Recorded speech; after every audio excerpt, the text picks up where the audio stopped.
Is there a talent generation gap in U.S. distribution? Well, asking that provocative question here today is Tim Hotze, Vice President of Panalpina USA. Tim, welcome. Thank you, Russell. Thanks for having me. Tim, when you think about it, what would you characterize as the hottest topic or the biggest issue, perhaps, that your company is trying to solve today?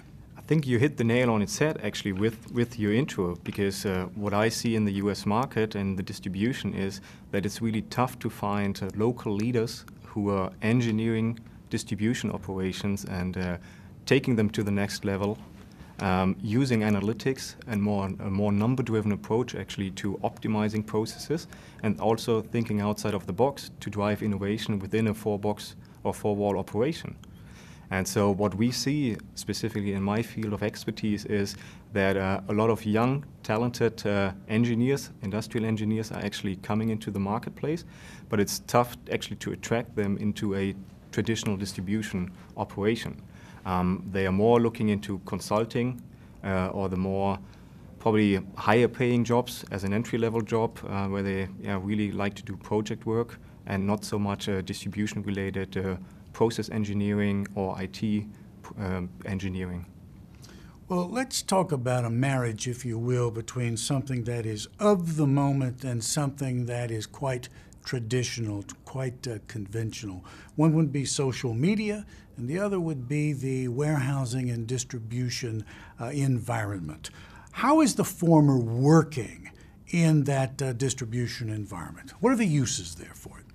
I think social media you can split into 2 points.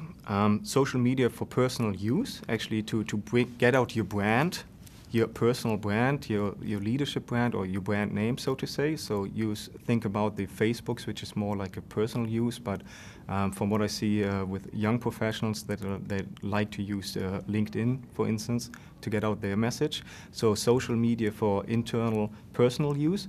But then also social media, more and more companies, specifically in the retail field, do use these channels also to get the message out, to get the brand image out. And then also social media, not so much as a website, but use of technology as part of distribution operations. For instance, consider iPads, where you take pictures, where you post them to warehouse receipt automatically during the receipt process. So more and more app-driven applications actually entering the typical traditional four-wall distribution operation.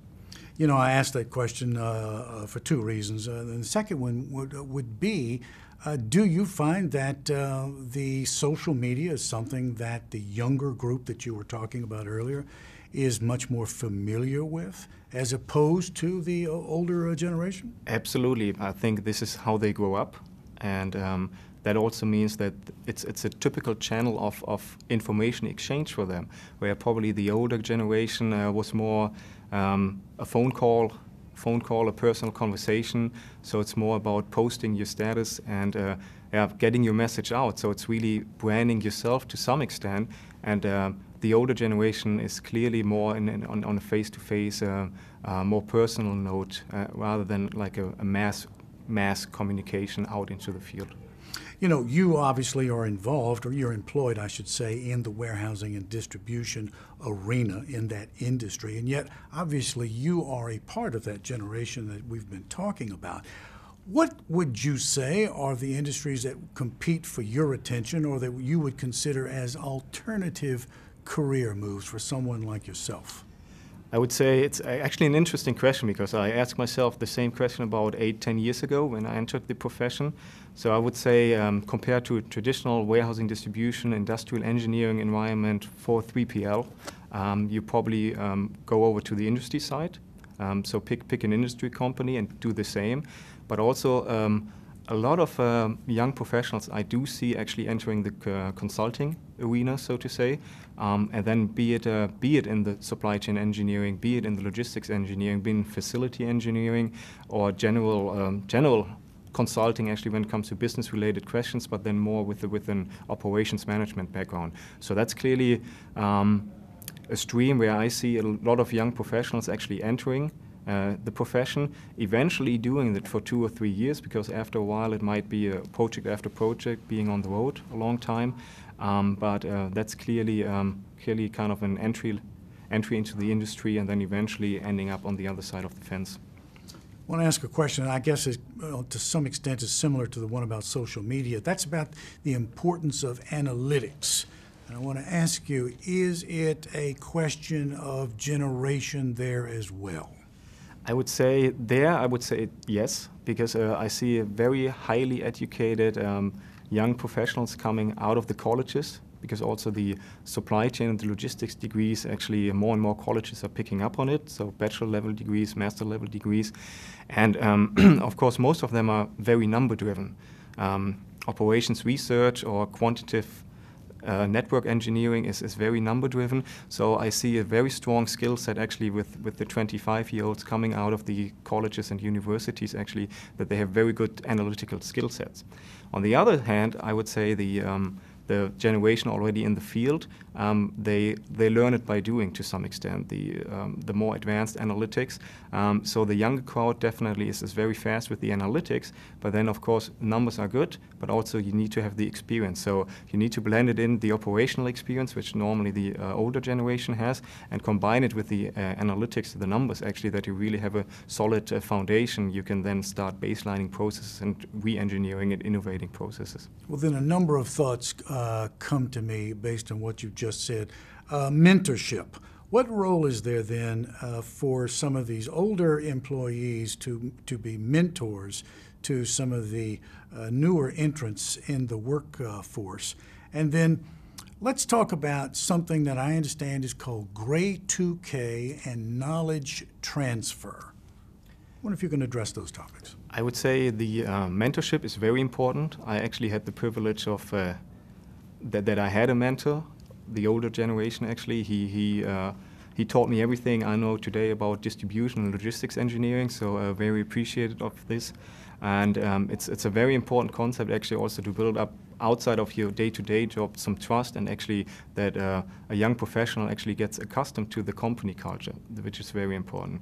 The grade 2K gap, I believe, can become an issue specifically in the US, where we see that a lot of the big industry companies, they have a workforce in the distribution arena which is probably late 40s, early 50s, but they have issues actually to backfill the positions with the staff actually about to retire in about maybe 10 years only, but to backfill the positions and actually grow the talent internally, that they can avoid actually going out to the market and buying talent at a higher price, and probably bringing talent in from the outside rather than actually grooming talent and understanding the company culture. So that's clearly a trend we see with a couple of large US companies heavily engaged in distribution, in the distribution field. And it is not only a problem in the US, so we see this also in Europe, for instance, with other companies. So it's a challenge, and I think that's also why mentorship is so important, that actually you can have young professionals entering the marketplace or entering the company at an early age and really be groomed to take on leadership positions somewhat later in the career, and understanding the company mission and the vision of it. Well, despite being able to groom certain folks who are already employed in the organization to take on additional duties, clearly there must be other resources for finding talent that needs to be brought into a company. Look, for instance, at all the universities now that offer degrees in logistics and in supply chain management and that sort of thing. So what are the resources that you can turn to for this type of employee? And are we looking at the positions going from blue collar to white collar, at least in terms of the lead positions? I would say that is clearly true. There are different forms. Actually, you can use the typical industry shows, but also a couple of the high-end universities, they have forums for companies where you can participate as part of the forum, and you discuss up-to-date supply chain logistics topics actually with the students, with the professors. So it's a very good exchange of information. And I would say We see this more and more coming up now that also my company, for instance, we go actively out into the field to meet with students, to create and foster these relationships, because there is a lot of talent out there, and we see college and university programs actually picking up more and more, specifically in the field of distribution, industrial engineering, the supply chain, the logistics piece, and that is clearly needed for the industry, because ultimately we need to keep things moving. It's a very hopeful note to end on there, that the talent is out there and we can find it. Tim, I want to thank you very much for taking time to meet with us today. Thank you. Thank you. That's Tim Hotze, Panalpina, USA, asking the question, is there a talent gap out there in U.S. distribution? The answer does not have to be yes. Thank you for watching.